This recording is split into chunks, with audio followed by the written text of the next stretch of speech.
Bismillahir Rahmanir Rahim. In the name of God, the most merciful, the most beneficent. Good afternoon, bonjour, assalamu alaikum, bakhair raghle. Mr. Prime Minister, Madam Trudeau, Sophie, Mr. Speaker, members of the House, members of the Senate, distinguished guests, my parents, Ziauddin and Torpikai,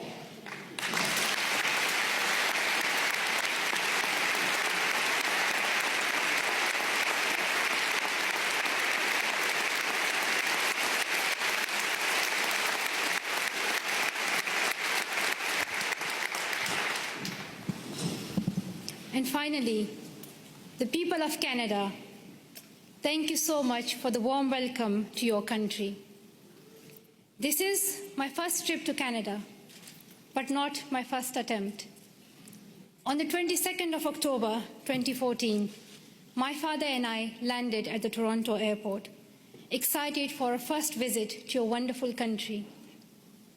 Soon we learned that a man had attacked Parliament Hill, killing a Canadian soldier, wounding others, and threatening leaders and civil servants in the building where I stand today. Canadian security officials and professionals advised us to reschedule. With sorrow in our hearts, we headed back to England, promising to return to Canada one day. The man who attacked Parliament Hill called himself a Muslim, but he did not share my faith. He did not share the faith of 1.5 billion Muslims living in peace around the world.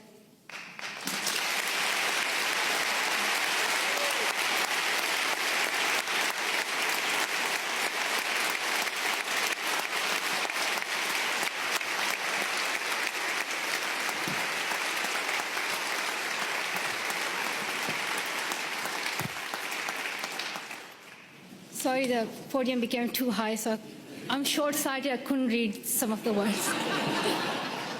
So now I can read my speech. Back to my point that the man who attacked Parliament Hill called himself a Muslim, but he did not share my faith. He did not share the faith of 1.5 billion Muslims living in peace around the world. He did not share our Islam, a religion of learning, compassion, and mercy. I am a Muslim, and I believe that if you pick up a gun in the name of Islam and kill an innocent person, you are not Muslim anymore. You and the person who attacked Parliament Hill and all these terrorists do not share my faith. Instead,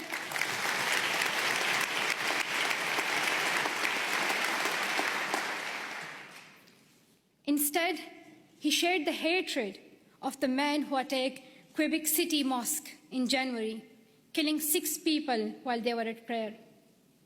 The same hatred as the man who killed civilians and police officers in London 3 weeks ago.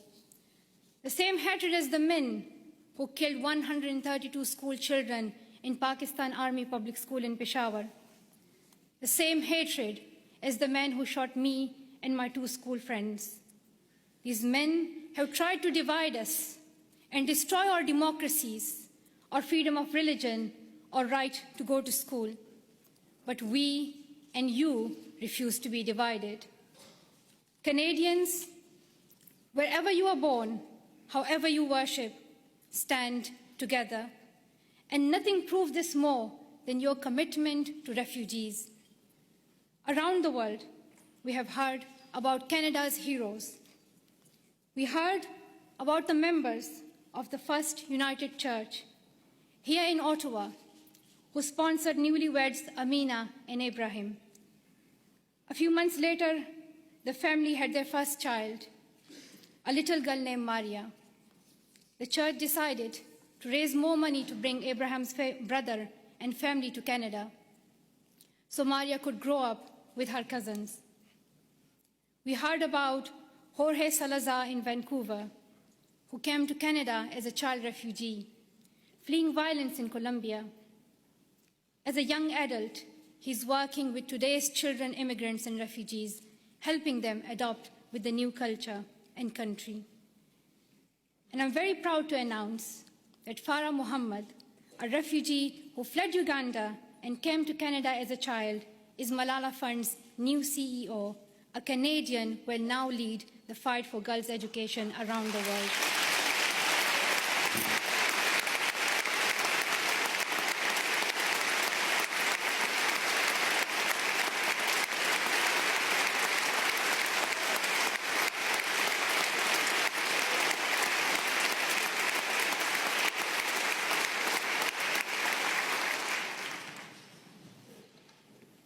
Many people from my own country of Pakistan have found a promised land in Canada, from Maria Topikai Wazir, a famous squash player, to my relatives here today.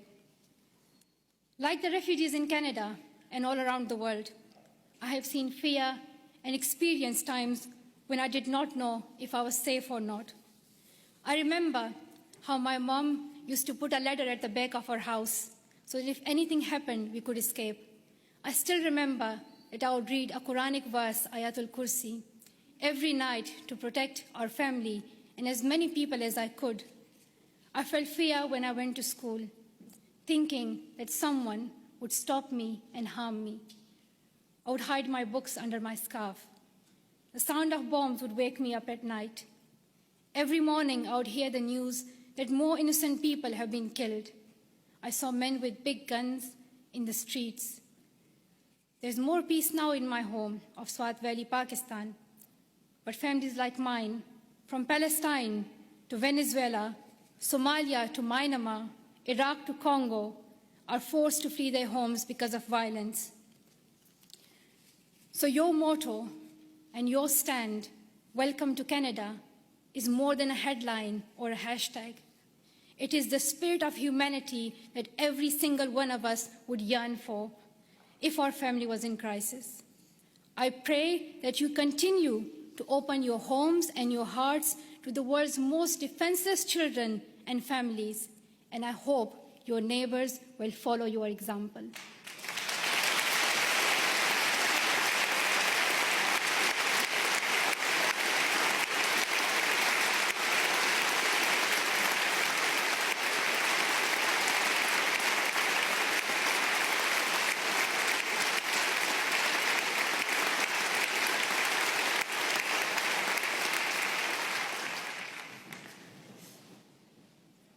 I'm humbled to accept honorary citizenship of your country.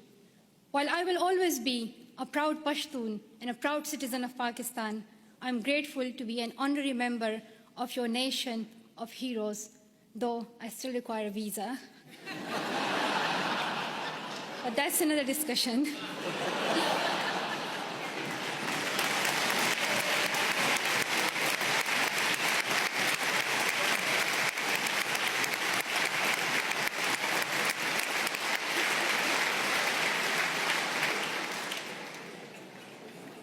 I was also very happy to meet Prime Minister Trudeau this morning. I'm amazed by his embrace of refugees, his commitment to appointing Canada's first gender-balanced cabinet, and his dedication to keeping women and girls at the center of your development strategy. We have heard so much about Prime Minister Trudeau, but one thing has surprised me. People are always talking about how young he is. They say that he is the second youngest Prime Minister in Canadian history. He does yoga, he has tattoos, and a lot more.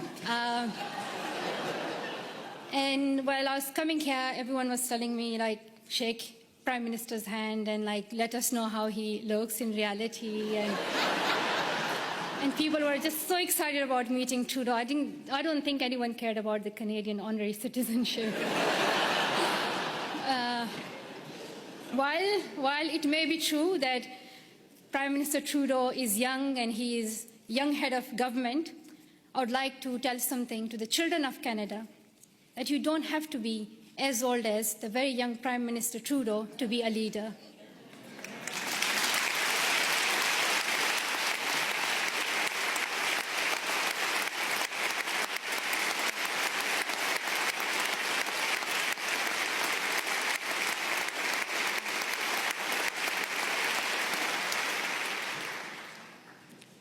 I'm like on still page 7, so there are like a lot left. So if you do the standing ovation again and again, you'll get tired.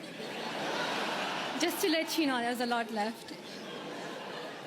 But I want to share my story that I want to tell the children of Canada that when I was little, I used to wait to be an adult to lead. But I have learned that even a child's voice can be heard across the world.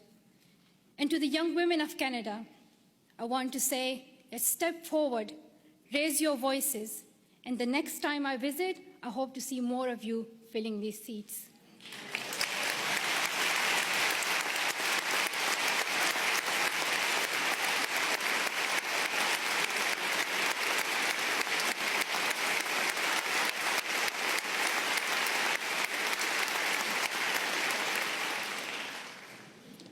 And to the men of Canada, be proud feminists and help women get equal opportunities as men.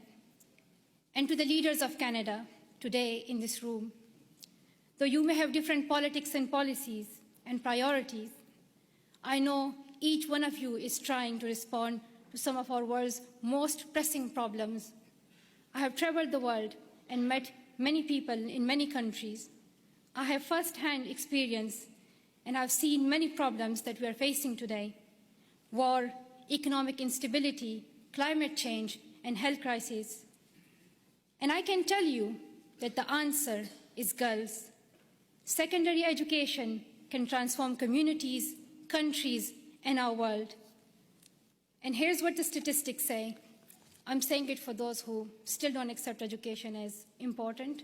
There are some, but I hope they will hear that if all girls went to school for 12 years, low and middle income countries could add $92 billion per year to their economies. Educated girls are less likely to marry young and contract HIV, and more likely to have healthy and educated children. The Brookings Institution calls secondary education for girls as the most cost-effective and best investment against climate change. When a country gives all its children secondary education, they cut their risk of war in half. Education is vital for the security of the world because extremism grows alongside inequality. In places where people feel they have no opportunity, no voice, no hope. When women are educated, there are more jobs for everyone.